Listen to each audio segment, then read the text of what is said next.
તમને સંક્ષિપ્તમાં કીધી. તો આ વાર્તા દ્વારા આપણને જે મળ્યું એને કહેવાય પ્રતીતિ, રિયલાઇઝેશન. પહેલું હતું પ્રજ્ઞા, બીજું હતું પ્રતીતિ અને ત્રીજું પરિવર્તન. મેઇનલી પુસ્તકોના આ જ 3 કામ છે. એ પ્રજ્ઞા આપે છે, પ્રતીતિ કરાવે છે અને પરિવર્તન લાવે છે. તો પરિવર્તનની વાર્તા થોડી વિશિષ્ટ છે. ઓફકોર્સ વિદેશની વાર્તા છે, પણ આવી જ ઘટનાઓ આપણી આસપાસ પણ બનતી હોય છે અને મારા જાણમાં છે જે આપણી આસપાસ આવી ઘટનાઓ બને છે. પણ આપણે કોઈનો નામોલ્લેખ નથી કરવો. માટે જેમણે લખ્યું છે, જેમણે છાતી ઠોકીને પોતાની વાર્તા કીધી છે, આપણે એમની વાત કરીએ. તો એ લેખિકાનું નામ હું પછી તમને કહું, પહેલાં હું એની વાર્તા કહું કે એમનું બાળપણ બહુ સંઘર્ષમાં વીત્યું. એ નાના હતા ત્યારે એમના મમ્મી પપ્પાના ડિવોર્સ થઈ ગયા અને તેઓ 8 વર્ષના હતા ત્યારે એમના મમ્મીના બોયફ્રેન્ડ દ્વારા એમના પર બળાત્કાર થયો at the age of 8 years. અને એના કારણે તેઓ ઊંડા આઘાતમાં સરી પડ્યા. પણ પછી તેમણે હિંમત કરીને ફરિયાદ કરી કે મમ્મીનો બોયફ્રેન્ડ હોય તો શું છે. અને એમની ફરિયાદ થઈ કે તરત જ પેલા ગુનેગારને ઝડપી લેવામાં આવ્યો, એની ધરપકડ થઈ ગઈ અને જેલ ભેગો કરી દેવામાં આવ્યો. થોડા સમય પછી જ્યારે એને જેલમાંથી મુક્ત કરવામાં આવ્યો ત્યારે આ પીડિતાના અંકલ દ્વારા એ ગુનેગારને એટલો બધો માર મારવામાં આવ્યો પીડિતાની સામે કે એ મૃત્યુ પામ્યો. આ બધું જ પેલી પીડિતાની સામે થયું, નજર સામે. તો આ બધું જોઈને તેઓ ઊંડા આઘાતમાં સરી પડ્યા. એમને એક વિચાર એવો આવ્યો કે મેં ફરિયાદ કરી એટલે આ માણસનો જીવ ગયો. કેટલા સંવેદનશીલ હશે કે જે માણસે એના પર બળાત્કાર કર્યો છે એનું કોઈ કંઈ ખૂન કરી નાખ્યું, તેમ છતાં એવું વિચારે છે કે મારી જીભ આટલી બધી જીવલેણ કઈ રીતે હોઈ શકે. મેં ફરિયાદ જ ન કરી હોત તો આ માણસ જીવતો હોત. માટે મારા શબ્દોને કારણે કોઈએ જીવ ગુમાવવો પડ્યો, માટે હું હવે નહીં બોલું. તેઓ ભાષા વિહોણા બની ગયા. એમનો અવાજ ખોવાઈ ગયો, એમની ભાષા ઓગળી ગઈ અને મેડિકલ ટર્મમાં જેને મ્યુટિઝમ કહેવાય છે એવું તેઓ મૂંગા થઈ ગયા. અને જીવનના 5 વર્ષ સુધી તેઓ એક પણ શબ્દ ન બોલ્યા. આ સત્ય ઘટના છે. હું આત્મકથાની વાત કરી રહ્યો છું. અને તેમણે લગભગ એવું નક્કી કરી લીધેલું કે હું આજીવન નહીં બોલું, એક પણ શબ્દ નહીં બોલું. પણ 5 વર્ષના અબોલા પછી એમના જીવનમાં એક ફેમિલી ફ્રેન્ડ પ્રવેશ્યા, એક ગુરુ પ્રવેશ્યા અને એમણે આ પીડિતાનો પ્રવેશ એક લાઇબ્રેરીમાં કરાવ્યો. હાથ પકડીને એમનો પ્રવેશ સાહિત્યની દુનિયામાં કરાવ્યો, પુસ્તકોની દુનિયામાં કરાવ્યો. અને આ પીડિતા લેખકો, મહાન લેખકોને વાંચતા થયા, મહાન પુસ્તકો, મહાન કવિઓની કૃતિઓ વાંચતા થયા. અને ધીમે ધીમે ધીમે એમને પોતાની ભાષા જડતી ગઈ, ભાષા ચડતી ગઈ. એમને ખોવાયેલો અવાજ ધીમે ધીમે પાછો મળતો ગયો. અને આ એ જ અવાજ હતો જે તેમણે પછી છેલ્લા શ્વાસ સુધી સાચવી રાખ્યો.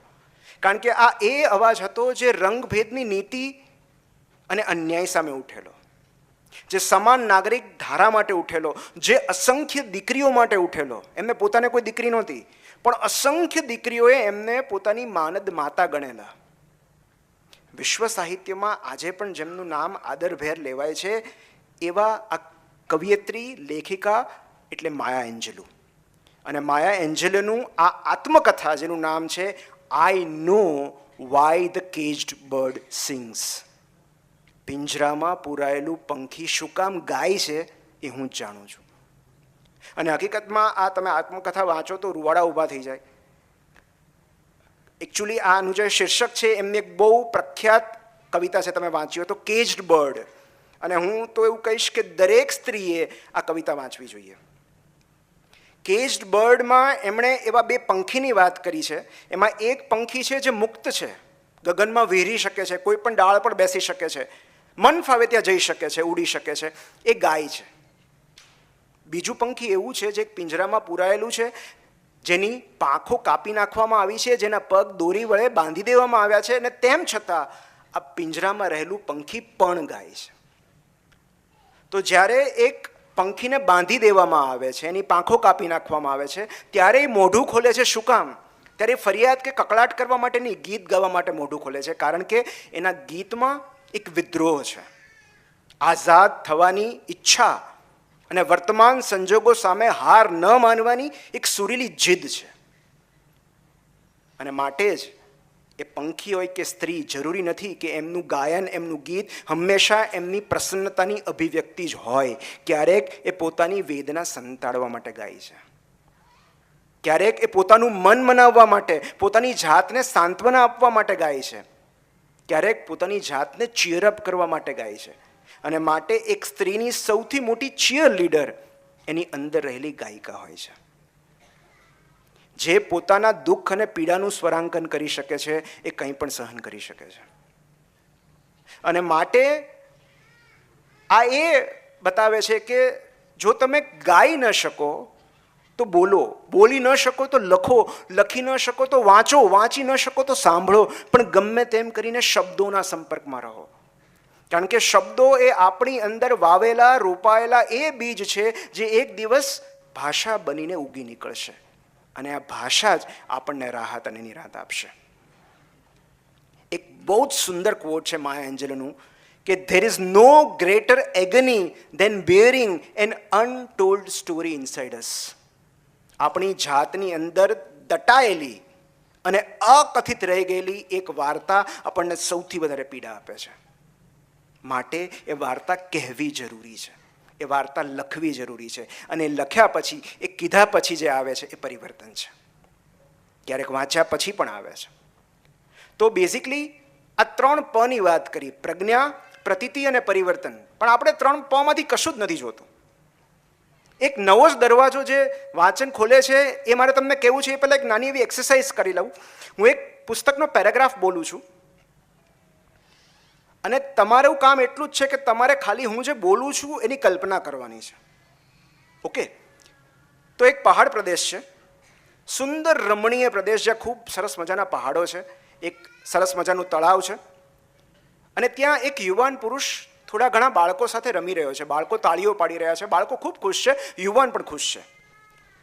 થોડા સમય પછી ત્યાં એક સ્ત્રી, લાલ રંગના વસ્ત્રોમાં સજ્જ એક સ્ત્રી પ્રવેશે છે, ગુસ્સામાં હોય છે. અને જેવી સ્ત્રી પ્રવેશે છે કે બાળકો ભાગી જાય છે. સ્ત્રી આવીને સૌથી પહેલા પુરુષને જોરદાર તમાચો મારે છે. થોડા સમય પછી કોઈક બીજા 2 યુવાનો ત્યાં આવી જાય છે અને બીજા 2 યુવાનો પણ આ પહેલા પુરુષને મારવા લાગે છે. એમાંથી એક યુવાન એને ધક્કો મારીને જમીન પર પાડી દે છે, બીજો એને લાત મારવા માંડે છે. અને ત્યારે એ સ્ત્રી એવું કહે છે કે મારો એને, મારો, આ મારને જ લાયક છે. હવે કેટલી બધી કલ્પનાઓ છે, તમને કેટલા બધા સવાલો હશે કે આ સ્ત્રી કેવી દેખાતી હશે, આ પુરુષ કોણ હશે, આ બીજા 2 જણ આવ્યા એ કોણ હશે, શું હશે? થોડા સમય પછી કંઈક સમાધાન થઈ જાય છે અને 3 જણ હસીને એકબીજાને ગળે મળે છે.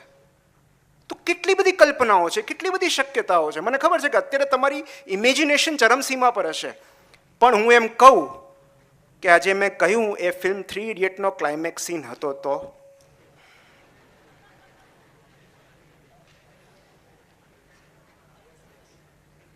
બધી કલ્પના શક્તિ ફૂસ થઈ ગઈ કે નહીં? મતલબ હવે તમને બરાબર ખ્યાલ આવી જશે કે પીળા રંગના સ્કૂટર પર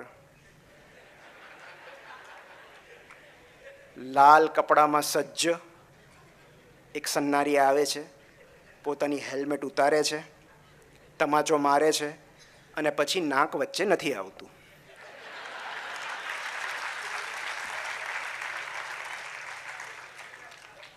પેલા બીજા 2 કોણ પુરુષ હતા એ પણ હવે તમને ખ્યાલ આવી ગયો. એને શું કામ મને માર્યું એ પણ ખ્યાલ આવી ગયો. પણ એ પહેલાની અવસ્થાની કલ્પના કરો કે જ્યારે તમે કશુંક બીજું જ વિચારતા હતા. તો પુસ્તક વાંચન અને કોન્ટેન્ટ કન્ઝમ્પશન વચ્ચે આટલો તફાવત છે.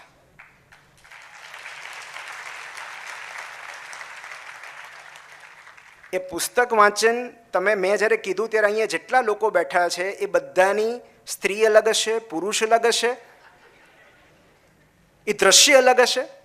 પણ જ્યારે હું એમ કહું કે આ 3 ઇડિયટનો ક્લાઇમેક્સ સીન છે, તમારા બધાના મનમાં એક જ દ્રશ્ય હશે. કારણ કે જ્યારે ફિલ્મ પડદા પર આવે છે ત્યારે તમને બધું રેડીમેડ આપી દેવામાં આવે છે. આપણા મગજે કશું જ કરવું નથી પડતું. અને ક્યારેક તો એ લોકો કહે જ છે કે મગજ ઘરે મૂકીને આવો તો વધારે હળવા રહેશો. પણ મોટાભાગે આપણને બી વોર્નિંગની ક્યાં જરૂર હોય છે?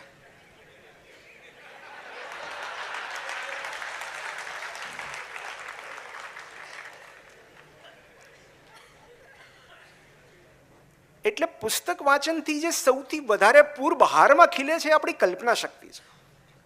કારણ કે જ્યારે આપણે વાંચીએ છીએ ત્યારે અનાયાસે આપણું મન કલ્પનાઓ બાંધવા લાગે છે. તમે જેવું કોઈ વર્ણન વાંચશો તમારા મનમાં એક ચિત્ર તૈયાર થશે, એ તમારી કલ્પના છે.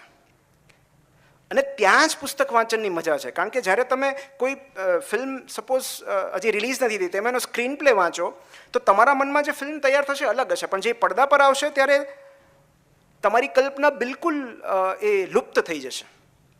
કારણ કે તમને બધું રેડીમેડ આપી દેવામાં આવ્યું છે.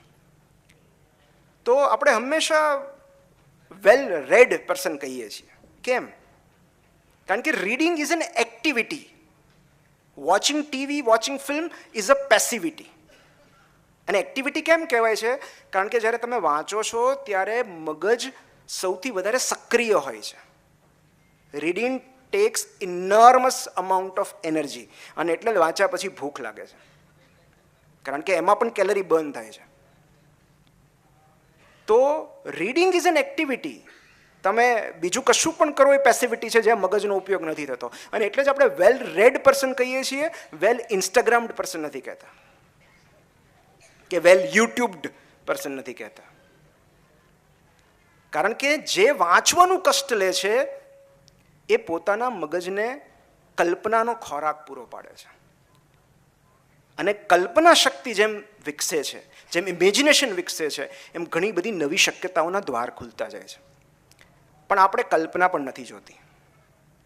તેમ છતાં પુસ્તક વાંચન ત્રણ એવી વસ્તુઓ, ત્રણ એવા સદ્ગુણો આપે છે કે જે વ્યક્તિત્વ વિકાસ માટે સૌથી જરૂરી છે, ખાસ કરીને આ સાંપ્રત સમયમાં કે જ્યારે આમ દર બીજા ત્રીજા દિવસે લોકો હોંશે હોંશે હાર્ટ બ્રેક કરાવી લે છે. બ્લેઝ પાસ્કલ નામના એક ગણિતશાસ્ત્રી હતા જેમણે એક બહુ સુંદર